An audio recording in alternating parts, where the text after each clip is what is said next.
Hi, everybody, and welcome back to FANG Friday. This is Ross Healy, the chairman of Strategic Analysis Corporation and a senior portfolio manager at McNichol and Associates Asset Management.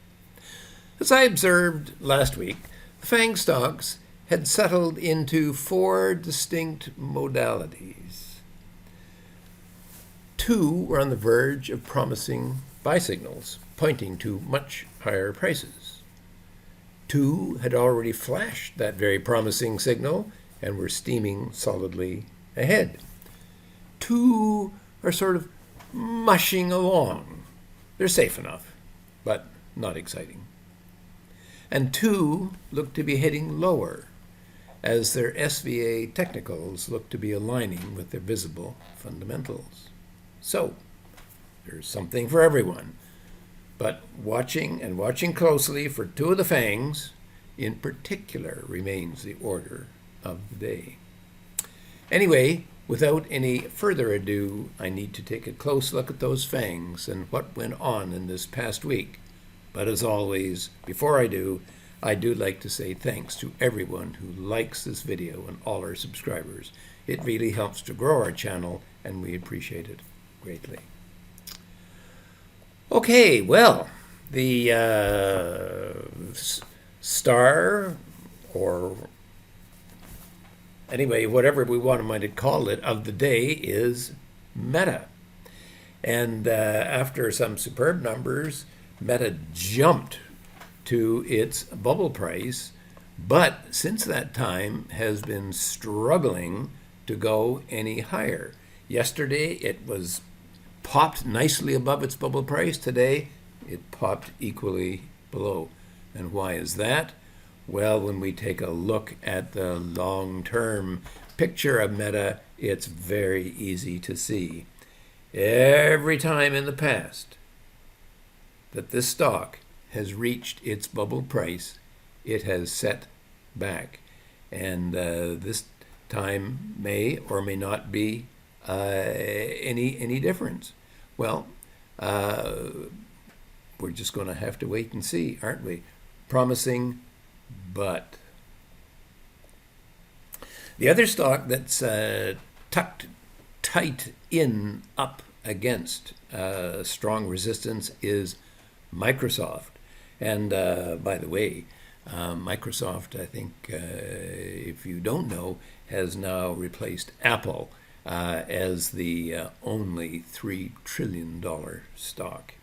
Anyway, Microsoft is hard up against its HB2 price, and that has served as resistance for some period of time.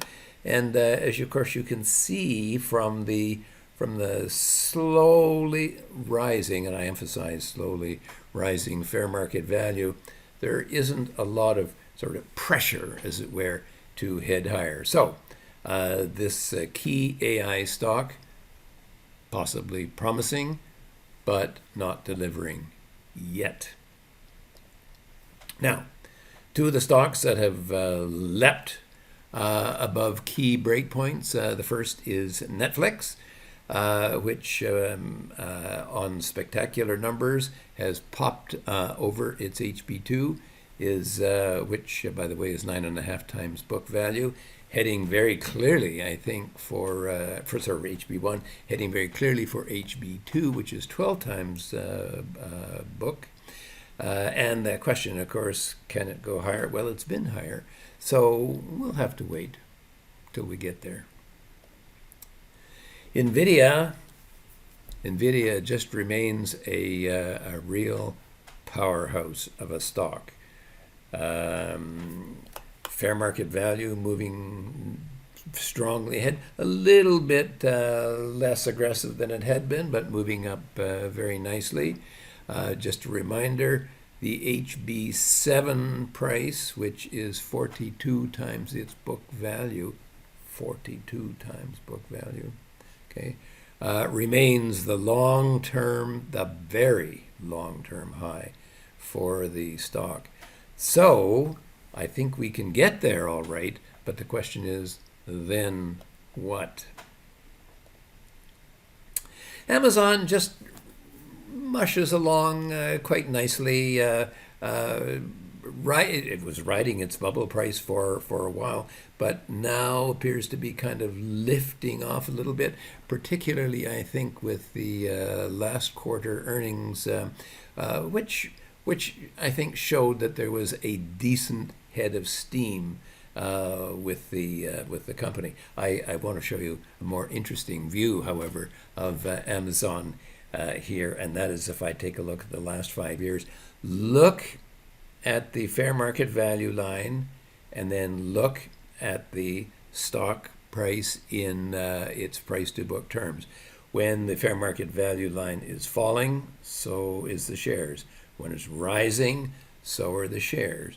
And of course here, okay, we had that nice little 1, 2, 3 step down before the earnings began to kick back in again, and the fair market value began to kick back in again, and has been moving up nicely ever since.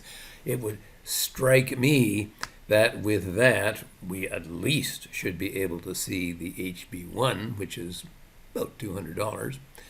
But we'll have to see when it gets there whether it's got enough strength to keep on going.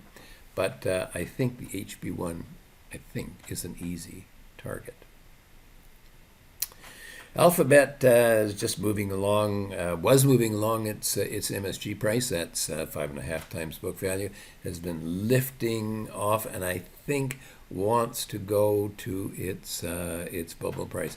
I think very, very much an AI stock, and I'm a little bit surprised that the price action hasn't been a little bit more robust. But it looks as if it's heading nicely in that direction. Now, Apple. Whoops. Okay, Apple is breaking down below its HB6 price. And just a reminder, for the past 7 quarters, the company has seen virtually no growth in sales or earnings, and what therefore it's doing up at 30 times book value, then with the PE ratio of 27, I'm sure I don't know. Of course, you know that you know who has been selling some of the stock, so that's an interesting development. Finally, Tesla has been breaking down. Tesla actually rendered us a nice sell signal here, falling, okay, the 3% 5-day rule. And it looked very much like a kind of a breakdown pullback, which we've seen many times in the past, preparatory to something a little bit lower. But then today it popped over the line. And yesterday it popped over the line, and today it's holding. So we will have to see whether that sell signal, a confirmed sell signal, will be confirmed or not. So to briefly summarize, things have broken down into 4 general categories. First are those that you really need to pay close attention to. Second, those that are flying high.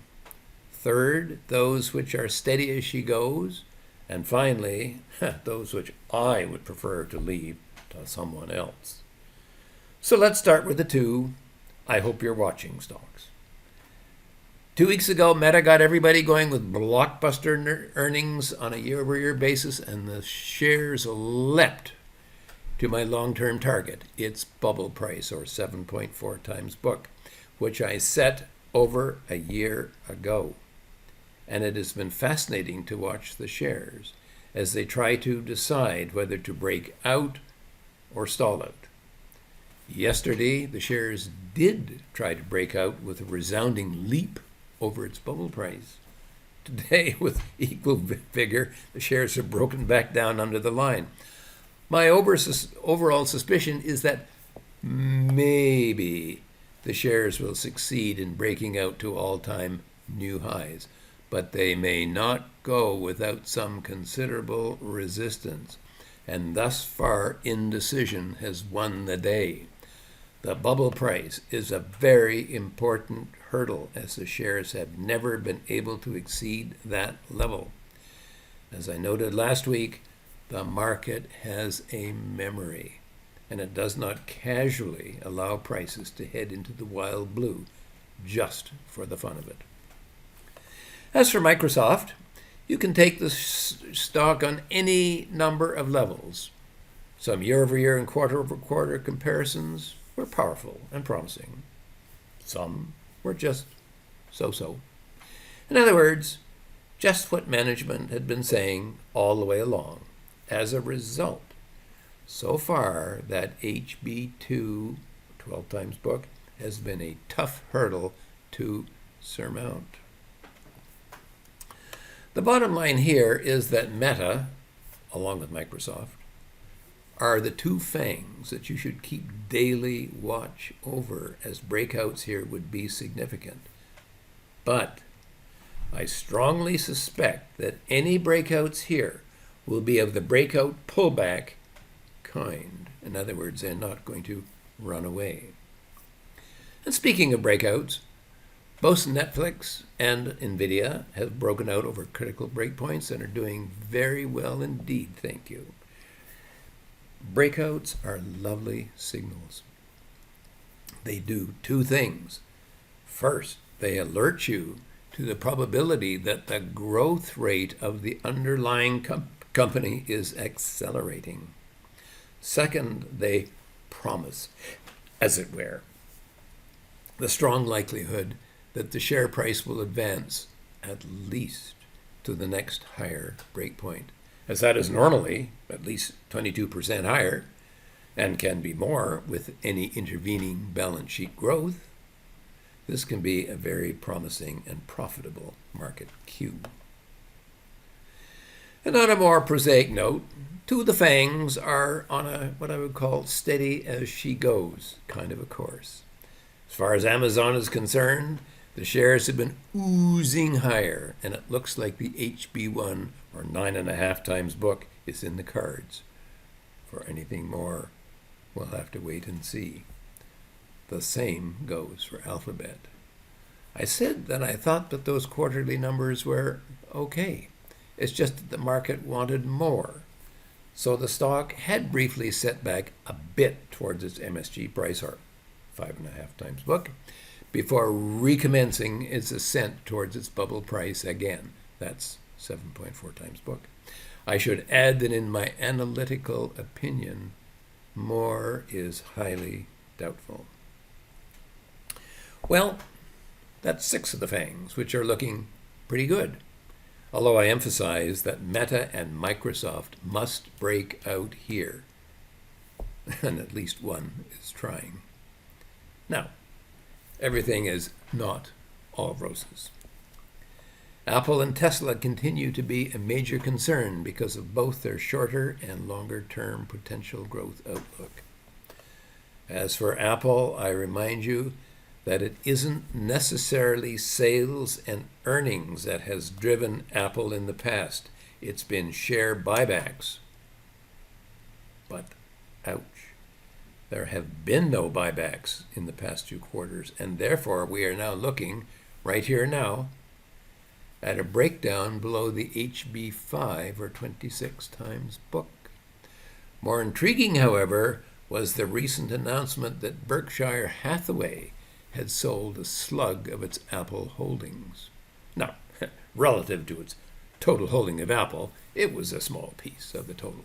But Buffett likes to buy and hold forever, and he does hold a lot of cash. So selling even part of a holding cannot be a priority unless. So, is this a precursor to even more? Judging by the sales and earnings fundamentals, it should be.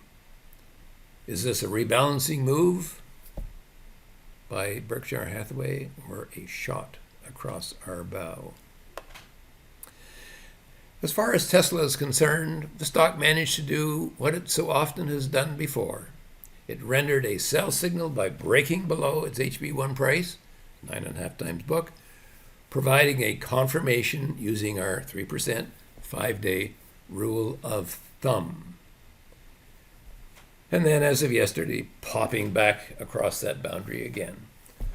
So we're back on tenterhooks once more, while investors decide what to do. Personally, I would rather watch the stock than to play Musk's particular brand of fire, and so far there is no need to change my stance. Overall, the performance of the FANGs continues to broaden out, and you need to be increasingly aware of some specific risks, and of course, some opportunities within that group. For now, this has been Ross Healy, the chairman of Strategic Analysis Corporation and the senior portfolio manager at McNichol & Associates Asset Management, reminding you that nothing, including investing, is difficult if you have the right tools. I'll see you next Friday.